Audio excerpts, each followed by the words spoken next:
Nagpadala na ang Department of the Interior and Local Government ng tauhan sa Cambodia kung nasaan umano si Atong Ang na wanted sa mga kaso kaugnay sa mga nawawalang sabongero. Ayon sa DILG, sakali nasa Cambodia nga si Ang, magagamit ang extradition treaty ng Pilipinas at Cambodia para mapauwi si Ang.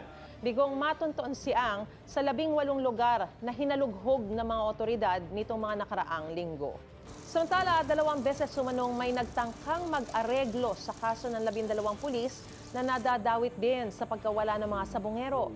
Ayon yan kay National Police Commission Vice Chairman Rafael Vicente Calinisan.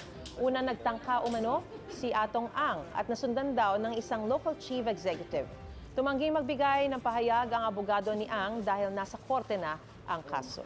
Itong si Atong Ang, pangalanan na natin, ay tumawag sa isang taong sobrang very close sa akin. Ay yung tipong level na sobrang hindi ako makakaindi o mahihirapan akong humindi. May baka daw pwedeng matulungan yung mga pulis niya. Hindi tayo naareglo.